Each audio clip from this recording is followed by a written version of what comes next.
باللہ من الشیطان الرجیم بسم اللہ الرحمن الرحیم قال رسول اللہ صلی اللہ علیہ وسلم من تعلم القرآن وعلمہ وأخذ بما فیہ کان لہ شفیعا ودلیلا الی الجنہ او کما قال رسول اللہ صلی اللہ علیہ وسلم۔ حضور علیہ السلام نے حدیث مبارکہ کے اندر ارشاد فرمایا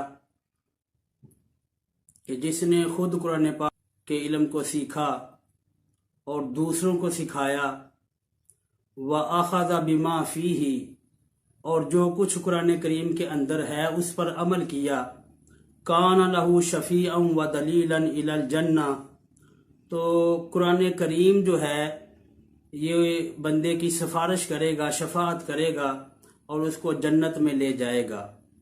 تو یہ فضیلت ہے قرآن کریم کا علم حاصل کرنے کی۔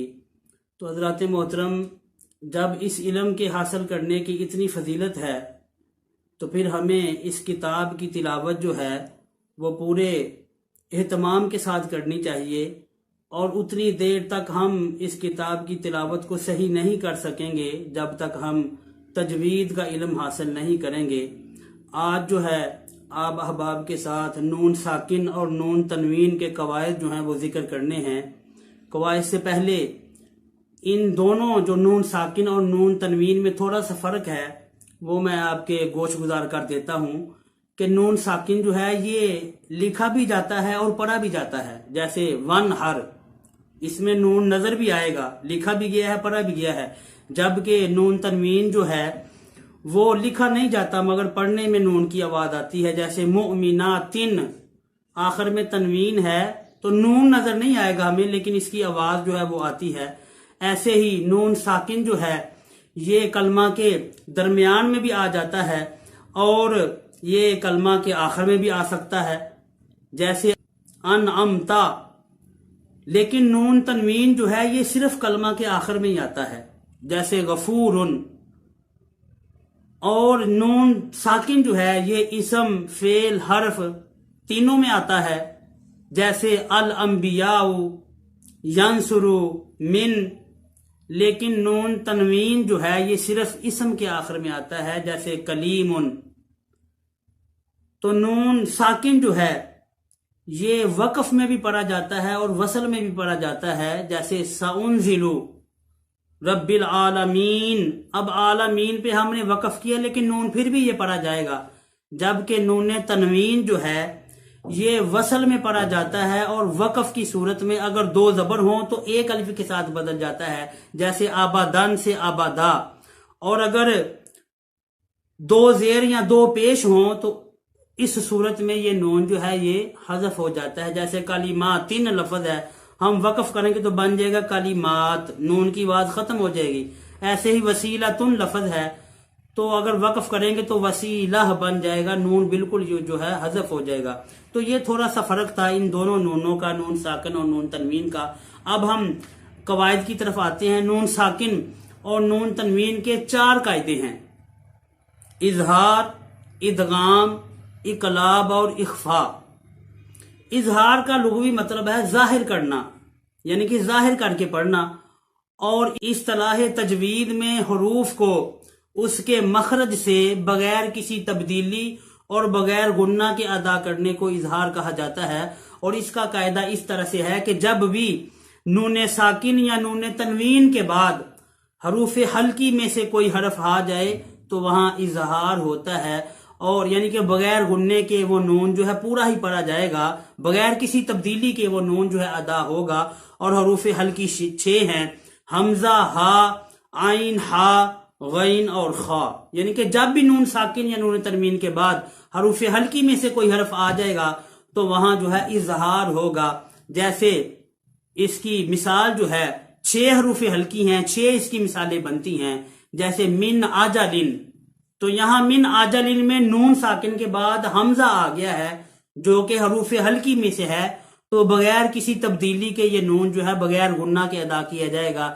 ایسے ہی من عالقن، من ہادن، من خوفن، یہ ان تمام مثالوں میں نون جو ہے نون ساکن کے بعد حروف ہلکی ہے، تو تمام مثالوں میں نون جو ہے بغیر کسی تبدیلی کے، بغیر گنہ کے ادا کیا جائے گا۔ اس کو اظہار ہلکی کہا جاتا ہے۔ اب نون ساکن کا دوسرا قاعدہ وہ ادغام ہے۔ ادغام کا لغوی مطلب ہے ملا دینا، اور اصطلاح تجوید میں ایک ساکن حرف کو دوسرے متحرک حرف سے اس طرح ملا دینا کہ دونوں ایک مشدد حرف بن کر جو ہے وہ پڑھا جائے۔ تو جیسے اس کا قاعدہ یہ ہے کہ جب بھی نون ساکن یا نون تنوین کے بعد حروف یرملون، یعنی کہ یہ جو یرملون بولا ہے اس کے اندر 6 حروف ہیں، یا، را، میم، لام، واو اور نون۔ تو جب بھی نون ساکن یا نون تنوین کے بعد حروف یرملون میں سے کوئی حرف آ جائے گا تو وہاں ادغام ہوگا۔ لام اور را میں بغیر غنے کے ادغام ہوگا، اور باقی جو 4 حروف ہیں ان میں غنے کے ساتھ ادغام ہوگا۔ جیسے یہ 6 حروف ہیں، 6 ہی اس کی مثالیں بنتی ہیں۔ جیسے من یقول، یہاں نون ساکن کے بعد حروف یرملون میں سے یا آ گیا ہے، تو یہ من یقول غنے کے ساتھ جو ہے ادغام ہوگا دونوں کو۔ ویسے ہے من یقول، تو یہ پڑھنا بڑا مشکل ہے، ثقل ہوتا ہے، تو یہ آسانی کے لیے جو ہے یہ قواعد بنائے گئے ہیں۔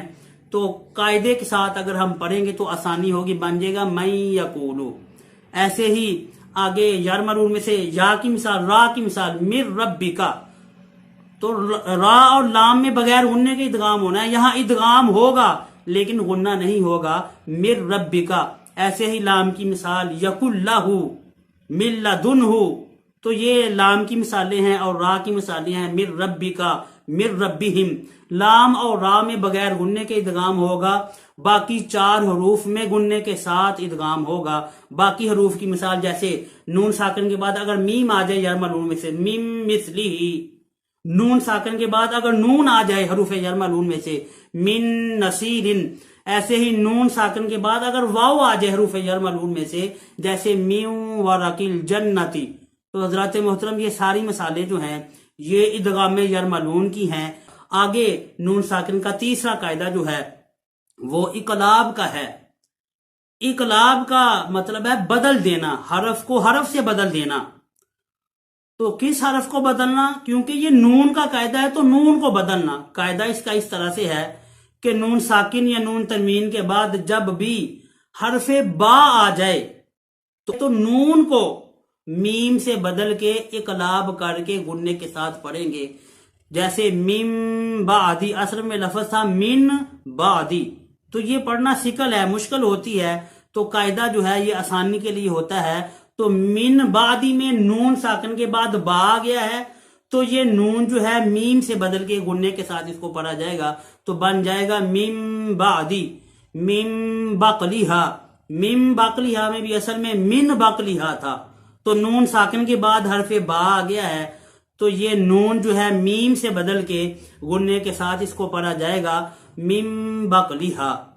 تو یہ اقلاب کی مثالیں۔ اسی طرح نون تنوین کے بعد حرف با آ جائے تو وہاں بھی اقلاب ہوگا، جیسے قولم بلیغا، اصل میں تھا قولن بلیغا، تو یہ لام کے اوپر 2 زبر آ گئی ہیں، نون تنوین آ گیا ہے، اس کے بعد آگے حرف با آ گیا ہے، تو یہ نون تنوین جو ہے یہ میم سے بدل کے پڑھا جائے گا، تو بن جائے گا قولم بلیغا۔ ایسے ہی اس کی ایک اور مثال خبیرم بصیرا، اصل میں خبیرن بصیرا تھا، تو یہ ایسے پڑھنا ثقل ہے، تو نون تنوین کے بعد با آ گیا ہے، تو خبیرن کی جو تنوین ہے اس کو میم سے بدل کے اقلاب کر کے غنے کے ساتھ پڑھیں گے تو بن جائے گا خبیرم بصیرا۔ یہ تھی حضرات محترم اقلاب کی مثالیں۔ اب چوتھا اور آخری قاعدہ نون ساکن اور نون تنوین کا وہ اخفاء کا قاعدہ ہے۔ اخفاء کا لغوی مطلب ہے پوشیدہ کرنا، چھپانا، چھپا کے پڑھنا۔ تو کس کو چھپا کے پڑھنا ہے؟ نون کو، کیونکہ یہ نون کا قاعدہ ہے۔ تو اس کا قاعدہ اس طرح سے ہے کہ جب بھی نون ساکن یا نون تنوین کے بعد حروف ہلکی، حروف یرملون، الف اور با کے علاوہ کوئی حرف آ جائے، کیونکہ حروف ہلکی ہوگا تو وہ اظہار ہوگا، اگر یرملون آئے گا تو وہ ادغام ہوگا، اگر نون ساکن یا نون تنوین کے بعد اگر با آ جائے گا وہ تو اقلاب ہوگا۔ تو اس کا اخفاء کا مکمل قاعدہ اس طرح سے ہے کہ جب بھی نون ساکن یا نون تنوین کے بعد حروف ہلکی، حروف یرملون، الف اور با کے علاوہ حروف میں سے کوئی حرف آ جائے تو وہاں اخفاء ہوگا، یعنی کہ نون کو اس کے مخرج سے ادا نہیں کریں گے بلکہ چھپا کے پڑھیں گے اور غننے کے ساتھ پڑھا جائے گا۔ اس کی بھی بہت سی مثالیں ہیں، کیونکہ جو حروف اخفاء ہیں وہ 15 ہیں۔ 6 حروف ہلکی نکال دیں، 6 یرملون یہ 12 ہو گئے، الف اور با یہ 14 حروف کے علاوہ کوئی حرف آئے تو وہ باقی 15 حروف ہیں، تو اس کی مثالیں ٹوٹل 15 بنتی ہیں۔